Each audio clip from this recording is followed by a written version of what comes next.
Deutéronome 7, le 19e verset, la Bible nous dit les grandes épreuves que tes yeux ont vues,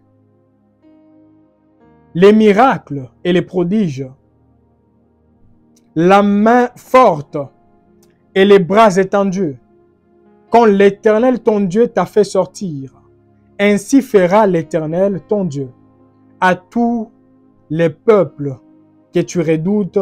Amen. J'aimerais dire à un homme, à une femme qui est en train de me suivre.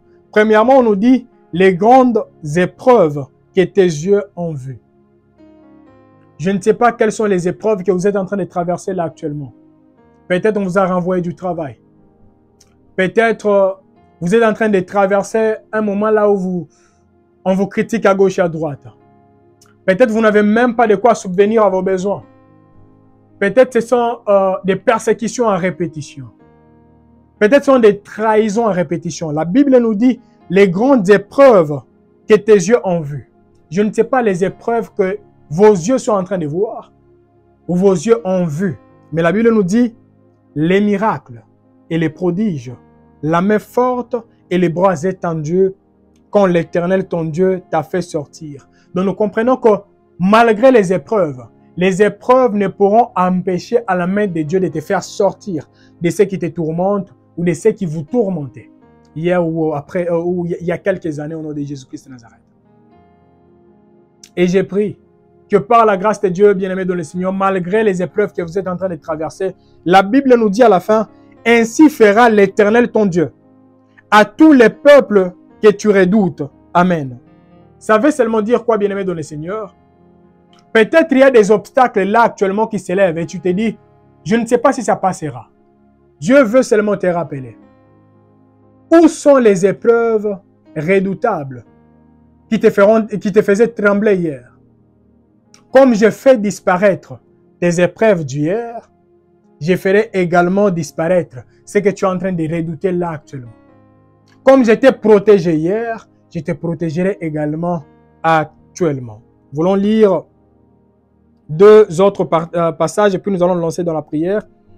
Nous sommes dans toujours Deutéronome chapitre maintenant 11, du 11e verset au 12e verset. La parole nous dit, waouh, est-ce que quelqu'un peut prendre ces passages et s'attacher à ces versets? Parce que ces passages, moi personnellement, j'ai adopté ces passages. Prenez s'il vous plaît ces passages. La Bible nous dit, Deutéronome chapitre 11, du 11e verset au 12e verset, le pays que vous allez posséder est un pays des montagnes et des vallées, et qui boit les eaux de la pluie du ciel. Maintenant, le 12e verset. C'est un pays dont l'Éternel, ton Dieu, prend soin. Premièrement, il prend soin. Deuxièmement, sur lesquels l'Éternel, ton Dieu, a continuellement les yeux. Et du commencement à la fin de l'année. Amen. Est-ce que quelqu'un peut répéter avec moi le même passage et dire Amen à la fin? C'est un pays dont l'Éternel, ton Dieu, prend soin. Et sur lesquels l'Éternel, ton Dieu, a continuellement les yeux. Et du commencement à la fin de l'année. Amen. Bien-aimés dans le Seigneur, les pays, c'est une image d'une promesse que Dieu avait dit qu'il vous accordera. Et on nous dit, c'est un pays dont l'Éternel, ton Dieu, prend soin. Je ne sais pas qu'est-ce que vous traversez là actuellement. Soyez-en sûrs que l'Éternel prend soin de vous. Malgré les secousses qui s'élèvent là actuellement dans votre couple, l'Éternel prend soin ou prendra soin de vous. Malgré tout ce que l'ennemi ne cesse d'élever contre votre travail, si et seulement si c'est une promesse, c'est une terre que Dieu vous a déjà donnée, l'Éternel prendra soin de vous. Et on nous dit, c'est un pays dans lequel les yeux de l'Éternel se trouvent continuellement braqués sur ces pays du début à la fin de l'année. Et j'aimerais que nous puissions élever nos voix et prier en disant ceci. Seigneur, ta parole me dit que tes yeux seront continuellement sur tout ce que je ferai ou dans les pays que toi tu me donneras. Et les pays, ça peut être l'homme, ça peut être la femme, ça peut être ma vie spirituelle, ça peut être ce que toi, tu avais dit que tu me donneras. Continuellement, du début à la fin. Pouvez-vous élever la voix en disant, Seigneur, j'ai besoin que du début à la fin, de ce que toi, tu m'as donné, que tes yeux soient continuellement sur cette relation. Que tes yeux soient continuellement sur mes projets. Que tes yeux soient continuellement sur la vie de mes enfants, même à l'école, même tout ce qu'ils sont en train de faire, que tes yeux soient continuellement sur eux et des deux. Que tu puisses totalement prendre soin de ces hommes et de ces femmes. Est-ce que quelqu'un peut confesser en disant, je crois que Dieu prend soin de moi et il prendra soin de moi. Et des deux, je crois que ses yeux seront continuellement sur moi et sur tout ce qui m'appartient. Au nom de Jésus-Christ de Nazareth. Je répète, je crois que Dieu prend soin de moi et il prendra soin de moi.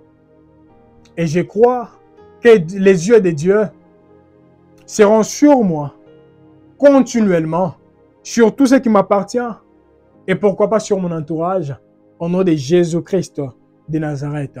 Amen. C'est pourquoi je vous ai dit, adoptons ces passages.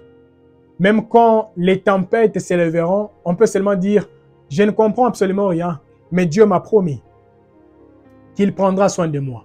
Je serai certain que cette maladie ne me mènera pas à la mort. Cette situation ne me mènera pas à la mort, car sa parole me dit qu'il prendra soin de moi. Des deux, sa parole me dit que ses yeux seront continuellement sur moi et sur tout ce que je ferai au nom de Jésus-Christ de Nazareth. La Bible nous dit, nous allons lire maintenant, quand les yeux de l'Éternel parcourent la terre, qu'est-ce qui se passe? Il nous reste deux choses et puis nous allons clôturer. Josué chapitre 4, le 14e verset nous dit, en ces jours-là, l'Éternel éleva Josué aux yeux de tout Israël.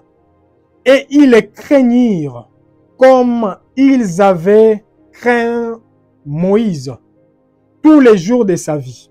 Le deuxième verset, nous sommes dans 1 Chronique, chapitre 29, le 25e verset. Pour ceux qui n'ont pas capté, j'avais dit Josué chapitre 4, le 14e verset. Et puis Chronique chapitre 29, le 25e verset. La Bible nous dit, l'Éternel éleva au plus haut degré Salomon, sous les yeux de tout Israël. Et il rendit son règne plus éclatant que ne fut celui d'aucun roi d'Israël avant lui. Amen. Bien-aimés dans le Seigneur, ces deux passages nous disent, Dieu a élevé premièrement Josué devant tout Israël. Deuxièmement, on nous dit, Dieu a élevé ce qu'on appelle Salomon aux yeux de tout Israël. Et j'aimerais dire à un homme et à une femme, bien-aimé, tu as tellement été élevé dans les rêves, tu as tellement été élevé dans les prophéties, mais j'ai pris que par la grâce de Dieu, que la saison d'élévation physique, financière, spirituelle, émotionnelle, professionnelle, commence à se laisser voir devant les peuples qui vous connaissent, les hommes et les femmes qui vous connaissent au nom de Jésus-Christ de Nazareth. Que la saison d'élévation commence à se laisser voir dans votre vie au nom de Jésus-Christ de Nazareth. Parce que quand Dieu se décide d'élever quelqu'un, même si dans son entourage, il y a les sorciers, il y a les sorcières, il y a les jaloux, etc., les jaloux n'empêcheront pas à la main de Dieu de nous élever. Voilà pourquoi, ce qui encore on appelle, David a dit, il oint d'huile ma tête et il dresse devant moi une table en face de mes adversaires. Bien-aimé dans le Seigneur, quand il a déjà oint d'huile ta tête, ça veut dire quand il a confiance en toi, il peut t'élever même en face de ses adversaires parce qu'il sait que ils ne te feront rien parce que sa protection sera sur toi parce que premièrement, il prendra soin de toi et deuxièmement, il te protégera au travers de ses yeux car ses yeux seront continuellement sur ta vie au nom de Jésus-Christ de Nazareth.